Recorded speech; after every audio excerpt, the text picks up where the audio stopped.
Hello, everyone, and welcome to another professional conversation with one of my wonderful friends. Dr. Wanjiku Njoroge is, oh my God, such a fabulous person, a dear, dear friend of over 16 years. She is an assistant professor of psychiatry. She is a faculty member at the Policy Lab, Children's Hospital Philadelphia. She is the program director of the Child and Adolescent Psychiatry Fellowship. She's on and on. I can't list. And she's my girl, and I didn't even know all of these accomplishments until I looked at her bio, so I'm a little embarrassed about that. But I'm excited for you to meet her. I invite you to pause and look at all of the amazing things she has achieved. Thank you so much. We're here for this conversation at a really challenging time in our country, and I think a really important time to have this conversation. So one of our goals, even before the events, the recent events with George Floyd's murder, and before that, senseless murders of African Americans, and a history of atrocities, our target was how to discuss racism with children, because because you've been participating in the CNN town halls, another wonderful achievement, and speaking there about talking to children. But I kind of want to hear your voice. I want to see what you're thinking, what you'd like to share with my audience. Where's your heart today? Yeah, so I mean, as Barbara knows, when we met, which is crazy how long ago that was, but the work I was doing at that time was looking at ethnic identity formation. I was really interested in these ideas about how young children begin to understand, sort of race, ethnicity, culture, language, all these kinds of things. And so I started that work when I was doing my infant and research fellowship, and that actually was my research project, both at the Child Study Center, but also at 0 to 3.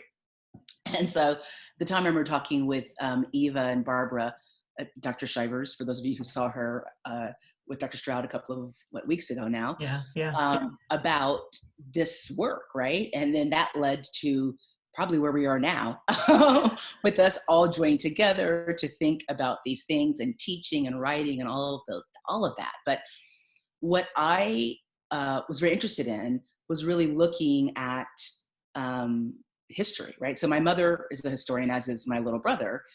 And so when I was thinking about ethnic identity formation, I was looking at, the original doll studies, right? Kenneth and Mamie Clark, and recognizing the importance of their work on Brown v. Board, right? Thurgood Marshall used their work to help talk about how separate was not equal.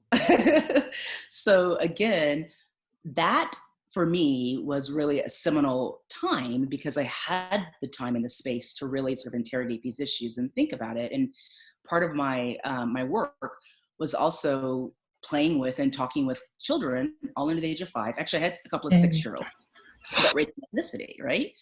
And I think what I realized then, which is sort of very interesting, because I talked with probably about maybe it was almost 100 children, 75, somewhere thereabouts, all very little ones from 4 different preschools in New Haven, which is where I was at the time of the study. And I also gave their parents surveys, right, to get an understanding of what their parents thought their young child would say about race. The question was about race, right? Not necessarily about racism. But what was interesting is, for all of us who work with young children, we know that when we're working with them, we do it through play, right? And so for my particular study, I ended up playing with these children and taping those interactions, right? And so, and the play materials, as we all know, are key in figuring out what you're gonna put in front of these children. And so I deliberately got these like fabulous dolls, or these like little Plan B dolls, which have with these like sort of little wood block dolls with like yarn hair, but they come in sort of different races and ethnicities, right? So there's an Asian family, a Latinx family, a non-Hispanic white family, an African American family. And so I sort of had those dolls because I really wanted to see how the children used those play materials, and then what sort of came out of that particular play. And it was very interesting For those of you who work with young children or have young children, you know that 90% of the brain is developing in that first 5 years of life, right? These little kids are looking at everything. They're interested in everything. And I clearly, through my picking out of materials, it became very clear to many of them what I had done, right? And so they called me on it. And they sort of asked, like, why are there these kind of dolls? Why aren't there other kinds of toys? And then they had their own ideas about why I might have done that, what we were playing. And then as we were playing, sometimes they would ask questions about the dolls or about me. And what invariably their parents, like I think like 90%, I have to go back and look at that data because that was like literally, almost 20 years ago now, said their child had no idea about race, right? Like the majority of parents, African-American, Latinx, South Asian, no idea. And yet 201, except for like the 2-year-olds. And even they talked about color, right? Okay. But those children had all kinds of ideas. They had theories that they developed on their own, they had suggestions. And I think that's what's important, right? That's what's important about race and racism is that young children ask questions about everything, right? About the sky, about the water, about different objects, right? Different ideas they may have heard, questions they heard at preschool, things they saw on Sesame Street. And parents answer those questions, right? That's what parents do. That's what educators who work with very young children do, right? You answer their why, their what, their how. I mean, they're endless questions because that's their role, right? Their role is to learn about the world around them. Yeah. And how do they do it? Observing and questioning. That's how we all do it. So what becomes noticeable to very young children is when parents don't discuss a topic, right? When they say nothing, that silence is deafening in the context of how parents are asked all these other questions, right? And these kids notice everything. They notice everything, right? So that becomes important, I think. Yeah. And it becomes significant in these children's minds. And then that's when they develop their own theories about race and racism and all of these kinds of topics. So sorry, because I mean, I hate to derail you, but I find that so compelling because so many parents and educators, particularly now, are asking me, what do I say to my kids? How do I talk about race and racism, right? And part of what you're telling us from your own experience, as well as the data, is that children are noticing race differences or color differences, or that people are different as early as 2, 3? Well, actually, there have been studies that say as early as 6 to 9 months. Oh, all right. There you go. It's just differences, right? Kids notice difference, right? And so there's this idea, I don't know if it's that they don't notice or we shouldn't tell them, but what you're telling us is the absence of communication sort of creates this void, if I'm understanding, where children fill in the blank. And it also transmits that it's not okay to talk about it because my parents aren't talking about it. Right. Is that right? So part of right. That's it. Right. So parents are like, oh, my kids don't notice. Right. They said that all. And so then one question I asked in my study was, if you ask your child what color they are, what would they say? One parent's like, oh, my kid would say blue because he loves Oscar or whatever. There are all these kinds of things. No one said blue, right? No one said red.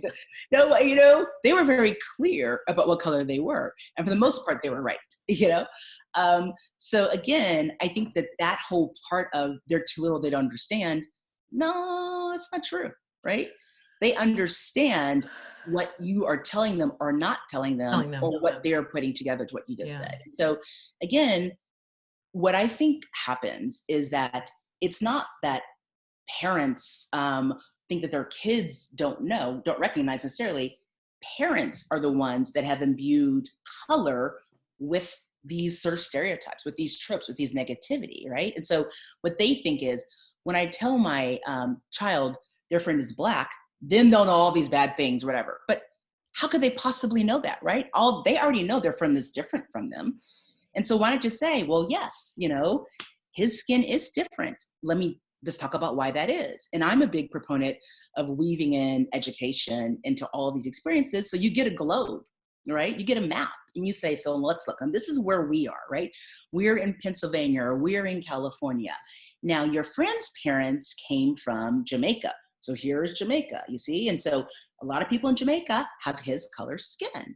And that's also why his mommy and daddy have this accent, or that's why his daddies say have this particular language they're speaking, or that's why, whatever, right? And so then you weave that in. So kids are like, oh, so does everyone from Jamaica have brown skin? No, not everyone, because in Jamaica, there are a whole bunch of people just like the United States. So let's go find a book, or let's pull it up and see who lives in Jamaica. It's that simple, right? It really is that simple, but that doesn't happen, for a variety of reasons. And then I think when it doesn't happen, and kids do start learning, because they are going to learn, right? They notice.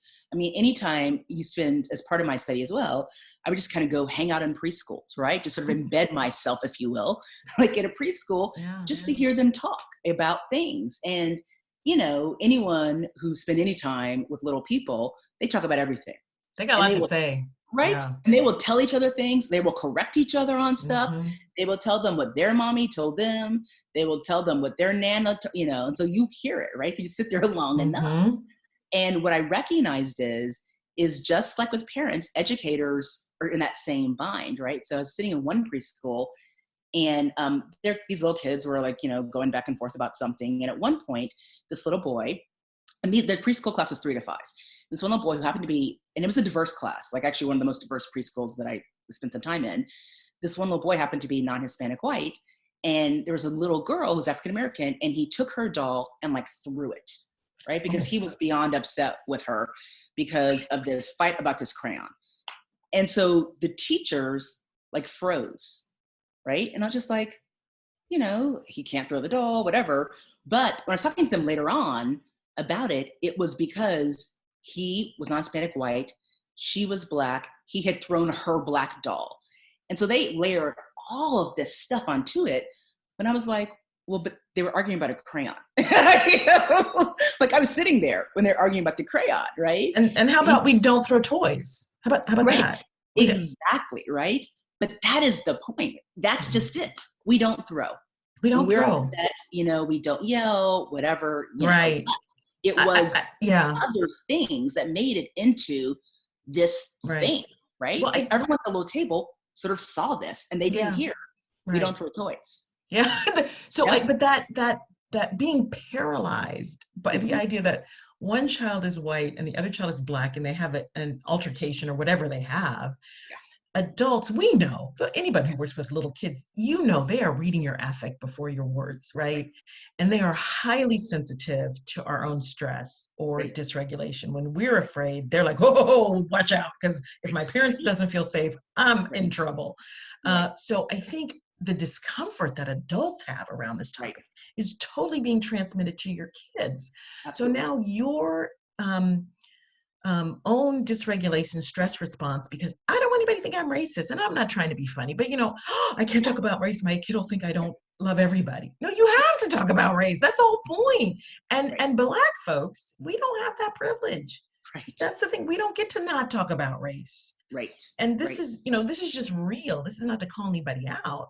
What you're saying, the data is telling us that children need a narrative. Right. And parents, that's your place. That's your responsibility. Right.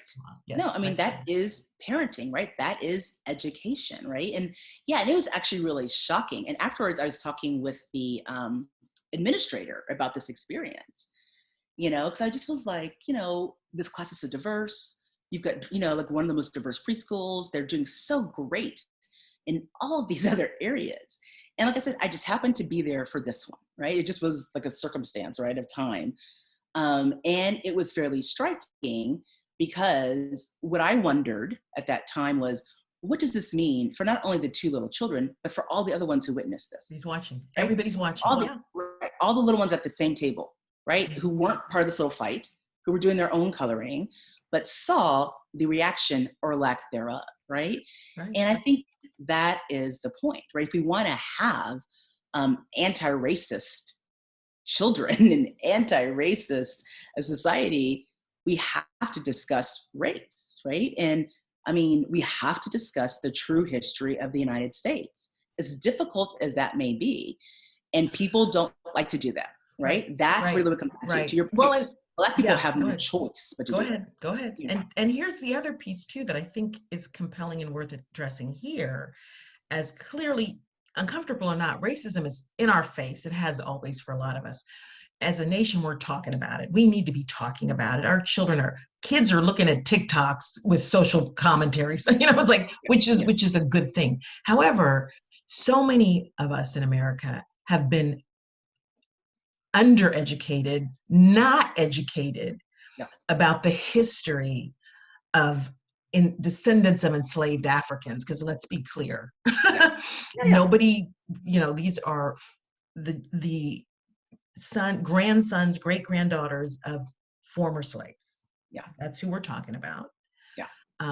And that story, my own daughter says, Mom, every time we do Black, his history, I hear about the civil rights movement. I hear about Rosa Parks. It's like, we have a bigger story than that. I've heard it in 5th grade. I heard it in 7th grade. I heard it again in 10th grade. It's like, when are they going to realize there's more to the story than that? Yeah. So I invite you to kind of share your Yeah. thoughts. I mean, so clearly Kimball's right on point, right? And the point remains that it's because it's a story of brutality, right? I mean, it is a horrible story to tell, right? To tell. I was talking this morning and saying that, I'm in Philly, right? And my crib is 15 blocks from where the Declaration of Independence was signed in the Constitution. Right? When people come to Philly, I think I took you, right? We go march around Independence Hall, Independence Mall, look at the Liberty Bell, all that kind of stuff. But, it's not lost on me that as those like pieces are like the founding fathers were creating this sort of remarkable idea, this project, they were slave owners, right? They were slave owners. Mm-hmm. Right? As I walk across from my house to Chop End or Penn, I have to cross the Schuylkill, which is a river that flows across Philly. And the Schuylkill River is clearly a Native American name. It's not lost on me. The people who were here prior to the founding of the colonies, and I think we don't talk about that, right? When we're looking at disproportional impacts of COVID-19 on communities of color, predominantly African American, Latinx, and Native American people, like we need to understand why that is happening. We need to understand that the policies that were purposefully enacted in the United States, right? These policies were purposefully constructed so that not everyone would get a piece of this American pie. Mm-hmm. That's the conversation that you have to have. Yeah. But if you do not start with that, right? If you do not start talking about the slaughter of the Native Americans, about the capture and bringing over people in ships and chains, right? That were worked for sun to sundown, right? With minimal food, minimal water, that were raped, their babies were stolen, that were killed, that weren't allowed to learn to read, right? The language of their new home, right? That there was a war that was waged because people did not want to give up this free labor, right? It was too profitable, So if you can't have that sort of story, that understanding of the duality of the United States, right? That, yes, this was this idea of democracy. And when they were creating this idea of democracy, and all men are created free and equal, but not Black men, right? I mean, and not women. So again, it's understanding and reckoning with that, I think, that we as a nation have to do. I mean, people talk a lot about truth and reconciliation. And I think that's kind of what people have to do, right? It's an embarrassing story to tell, right? We are sort of this bastion of democracy, and yet our history is like hideous, right? It's like that closet in your house where you put everything in, right? And you're like, oh my God, at some point I have to clean that closet out. But it's just like a disaster zone. You don't even know what's in there. But that is like America has a whole closet full of all of this stuff that we just hold our hand on when guests come. Ooh, well, and here's the other, thank you. Yes. this brilliant. I so enjoy these conversations. And I think this is where, but I also want to add that this is where the trauma of the past is enacted on the oppressed, because the unwillingness to go in that closet and clean it out Mhm. and speak the truth from the oppressor who writes the textbooks, who designs the educational curriculum, who makes the commercials and the media that is so still racially biased. Until they're ready to do that, we as Black Americans and folks of color are holding that trauma in our body Mhm. every day. Mhm. And it's evident, we talked about this before, it's evident in the disparity we see in health outcomes Mhm. and in psychological, mental health outcomes and in educational outcomes. That is not that Black people are sicker or they're not smart. It's that we're holding trauma, Here's the sister. point too, right? So yeah, I mean, so there's the trauma piece, but there's also the deliberate enactment of laws, right? So if you think about redlining, right, where Yeah. Black people were purposefully, right, left out of the ability to get loans, and that happens still today, right? How Black Yes. Oh, people have a yes. harder time getting loans for houses and mortgages than others, right? So then where does that leave you, right? If we're talking about environmental racism, right? I was reading this study that was talking about there's a higher particulate matter in communities of color, right? And those particulates actually have impacts on pulmonary disease. So Black children have higher rates of asthma than white Asthma. children. But when you start looking at these sort of zip code differences and the particular matter that's in that air, you recognize, well, there's no surprise there, right? So this health piece, again, is inextricably tied to the racist and discriminatory practices of the United States, right? Both on a county, state, and federal level. And education, right? Let's talk about education. When you're looking at school districts and who gets funded what. Actually, there's an article that I pulled up on my computer that I saw this morning in the New York Times that I have not yet to read, that was saying that they've started recognizing that during this COVID-19 period, when children have been out of school, that Black children are falling significantly behind. So the disparities, the inequities are just really incredibly vast, but they could be corrected, right? It's to your point about funding. Why is this okay? Yeah. Not just the police brutality, but why is it okay that zip codes determine life expectancy? I mean, a baby that is born in a particular zip code has a different life expectancy than another infant born in an entirely different zip code. Yeah. These are Right. infants, right? They're brand Right. new to the world. Mm-hmm. And their life is already determined based on where their mother Mm-hmm. lived at the time of delivery.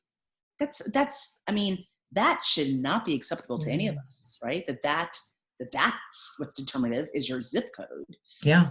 And so I think we need to really start looking at, okay, so well, why is it determinative, right? What's different about this zip code 19146 versus 19102? Yeah. You know? Yeah. Yeah. So, and people are doing that work, right? It's not like no one's doing Mm-hmm. this work, right? There are people that are doing that Yeah. work Yeah. and have been doing that work.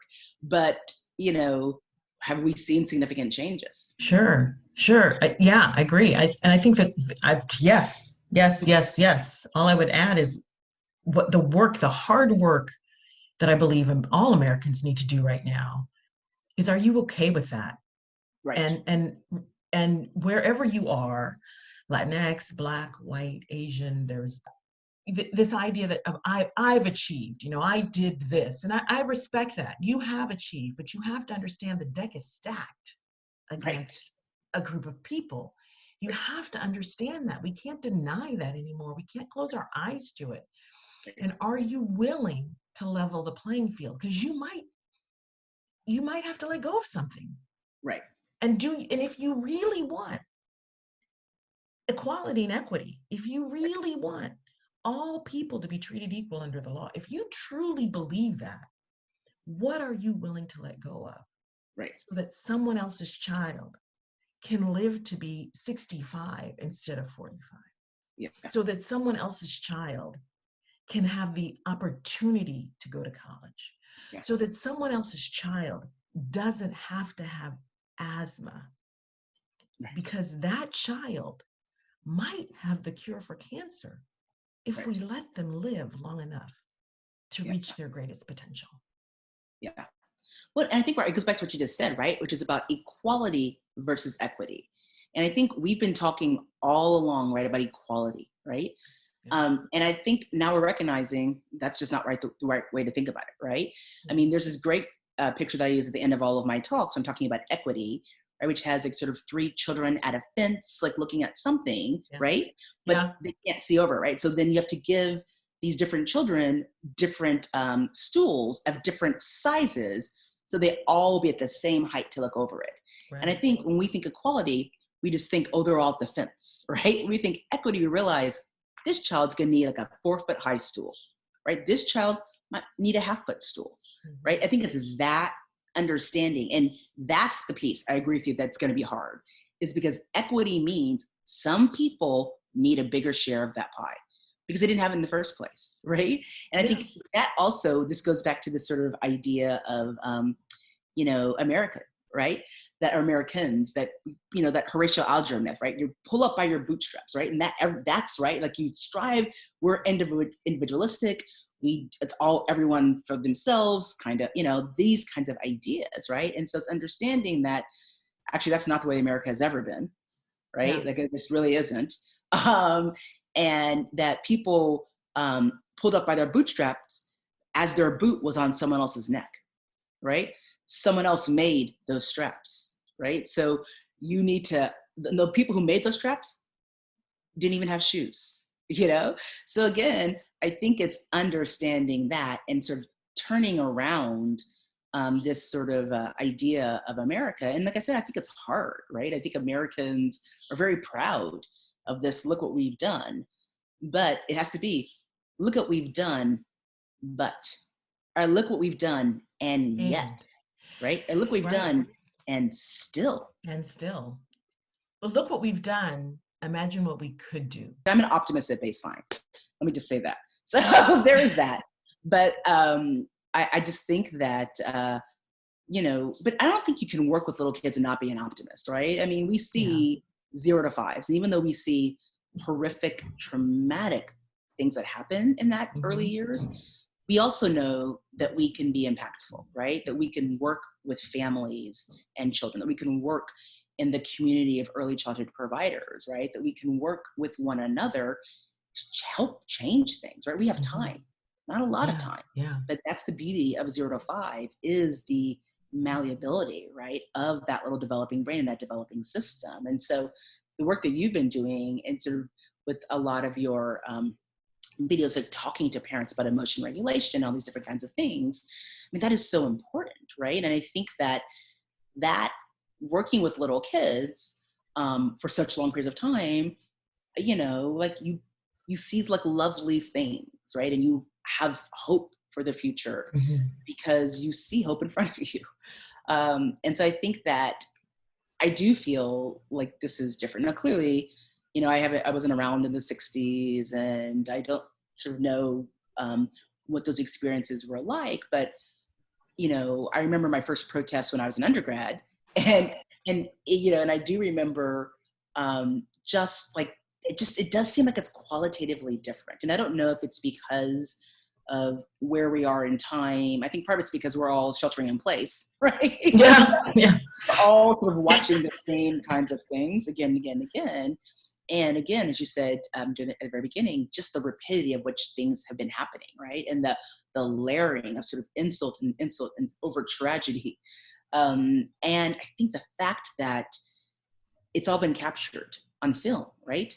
The Mr. Chris Cooper, right? The birding in the Ramble on film, Yes. right? Ahmaud Arbery being chased Jogging down, right? On film, right? Mr. Floyd on on film. film. Right? The only thing we don't have of recent is Breonna Taylor, right? That's the only one that we don't have on film. But again, well, though, who knows, maybe the police cameras, I don't know if they were wearing cameras, but I think that sort of that, right? Like that shocks a nation. So yes, this has been happening. I mean, this has been happening for decades, right? Yeah. And this has been happening for centuries in the United States when it comes to the lynching of Black bodies. I mean, like Nina Simone, singing about this, right? They're all singing about this. Not that there's necessarily anything different. It may just be that we're all watching the same channel. There you and thank goodness. I'm going to shift us to moving towards a close because you and I can have this conversation for 4 hours because we have had this conversation in the past many Right. times, and I just wanted my viewers to get a peek of the kinds of conversations I have with my amazing friends. I'm so very, very blessed. And I do want to sort of end with some hope because this is a hard time. This Yeah. is a stressful time for everybody across races, across, faith communities, across age. This is hard. I get that this is hard. And this conversation is hard. Yeah. That we're going to heal through having this conversation.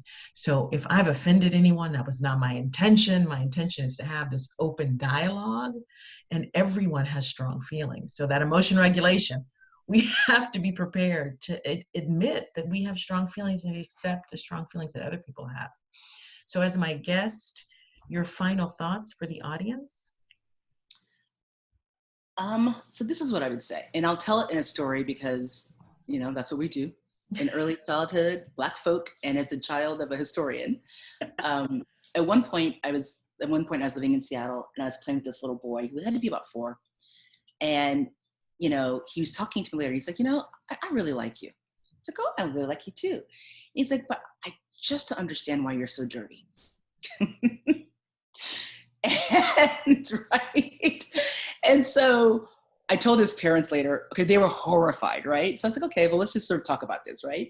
So I think, I love telling that story because he was just, he really just could not understand how I didn't take baths. And so I said, so maybe we should, because clearly your circle is not particular heterogeneous. So let's get him some books and whatever. But I think the thing is this shouldn't be hard and it shouldn't be loaded, right? I think that is what it is, right? So, it always saddens me a bit, I think, when people are like, I can't talk about it. Now, sometimes it's just because it is so hard to talk about. Because when you think about the lives of the slaves or the lives of Native peoples, it's a horrific story, right? But we can learn from that, right? Just like in our own lives, when we have hardships, we learn from them, right? So during this yoga class I've been taking, she always talks about, like when you hit the rough waters, how you learn from them. And then next time you get to them, like you'll know how to steer through it, So I think it's just that. I think it really is for parents, for educators, for all of us. It's trying to like depersonalize it, right? Not so that you're looking at it from the sort of academic position, but just realizing that yes, this is painful. Yes, this is hard, but yes, we can learn. And when you look at it from that, like that little boy, that little white boy who thought I was like the filthiest creature on earth, I wasn't tearing around my office raging, you know what I mean? He's 4, right? I recognize he just doesn't know a whole lot of Black people. Apparently, maybe not even any. And therefore, all he sort of recognized was that people who look like him, look like him. And that the only reason that I look like me is because I just don't like bathing. And so I think, again, if we look at that for what that is, right, which is an opportunity to talk to him and sort of tell him there are a lot of people that have very different skin. And it's not because they don't like to bathe or because they're drinking chocolate milk or because whatever reasons, right? I've heard all of them of why my skin may be brown.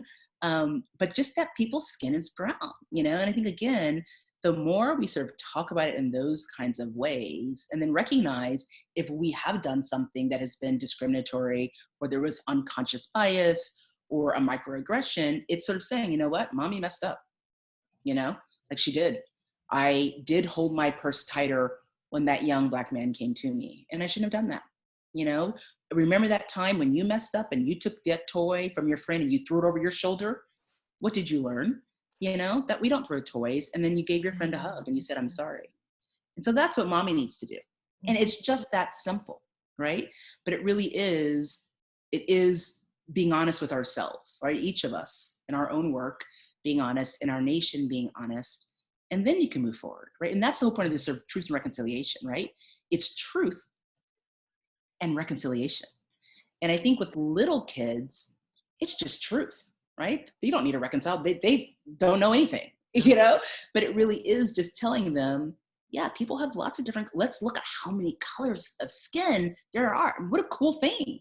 Look at these beautiful, pretty shades, and that's all there is. There's nothing more than that. And I think that when we get to that point, when all of us get to that point, then let's see who those children grow up to become. That's what I'd say.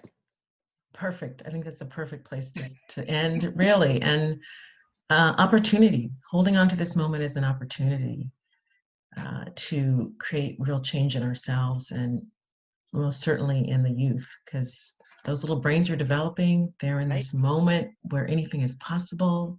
That's right. Let's from the ground up teach them to love everybody's skin and love the people inside of the skin, regardless of the diversity. Yeah. I And that do. everything is possible.